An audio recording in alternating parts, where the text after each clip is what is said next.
punya menteri yang di pertanian ini yang mempunyai kemampuan menguasai manajemen lapangan,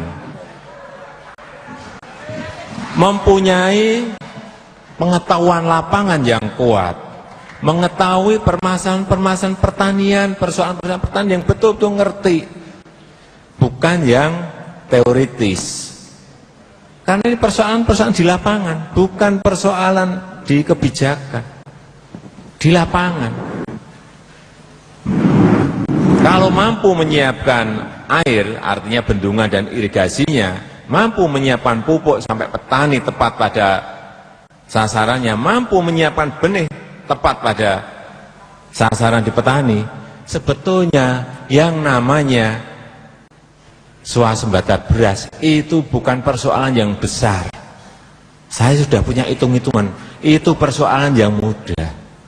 Insya Allah persoalan yang mudah. Selain berbicara mengenai kriteria menteri di hadapan peserta muktamar PKB, Presiden terpilih Joko Widodo juga menyinggung sejumlah program yang akan dijalankan. Salah satunya adalah memberdayakan potensi laut, terutama untuk arus barang dari Indonesia Barat ke wilayah Indonesia Timur. Jokowi mengajukan program tol laut dengan harapan harga barang bisa murah dengan memangkas biaya transportasi.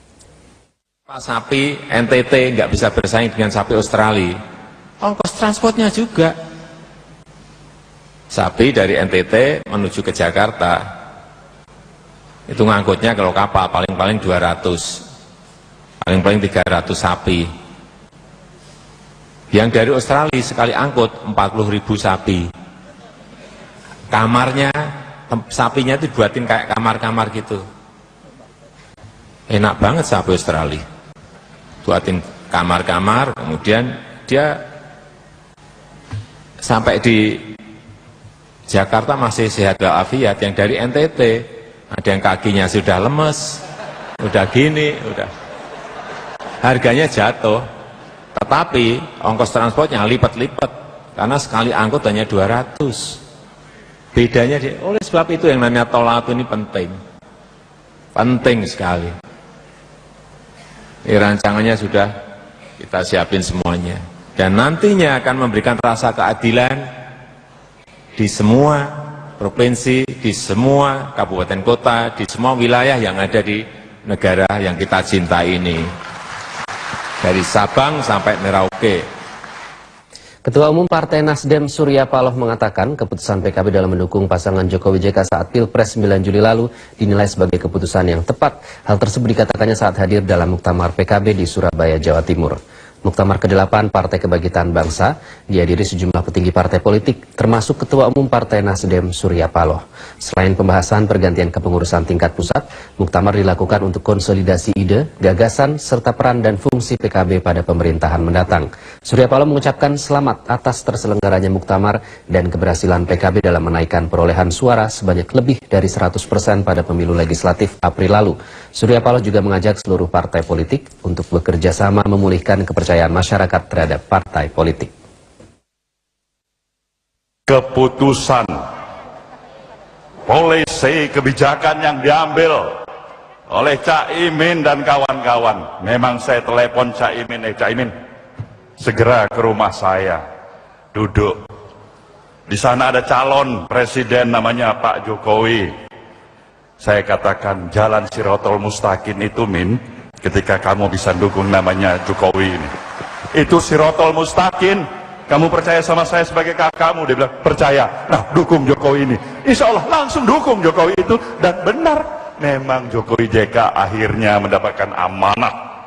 Kiai Haji Aziz Mansur dan Muhammad Iskandar kembali memimpin Partai Kebangkitan Bangsa atau PKB sebagai Ketua Dewan Syuro dan Ketua Dewan Tanfidz. Keduanya ditetapkan secara aklamasi dalam muktamar ketiga PKB di Surabaya Senin dini hari tadi. Peserta muktamar yang terdiri atas 33 DPW PKB, 505 DPC, dan 10 DPC perwakilan luar negeri tidak ada satupun yang menyanggah keputusan aklamasi itu. Sementara untuk penyusunan kepengurusan lengkap DPP PKB periode 2014-2019 diserahkan kepada Kiai Aziz dan Muhaimin. Sementara itu Siti Masrifah terpilih sebagai Ketua Umum Perempuan Bangsa organisasi Saya PKB yang sebelumnya bernama Pergerakan Perempuan Kebangkitan Bangsa. Saat memberikan sambutan, Muhaimin mengajak seluruh jajaran PKB untuk terus meningkatkan kekompakan termasuk antara jajaran Dewan Syuro dengan Dewan Tanfidz.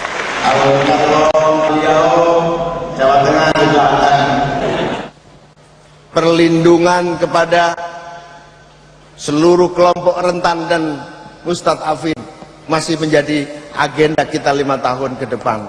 Oleh karena itu, kalau kita ber-PKB tidak ada pilihan, kita harus menjadi rahmat bagi alam semesta. Kata Gus Dur, kalau PKB mampu menjadi rahmatan lil alamin, bukan rahmatan lil pengurusin, jadi bermanfaat bagi alam semesta manusia, bukan hanya bermanfaat bagi pengurus, maka PKB akan besar di masa yang akan datang.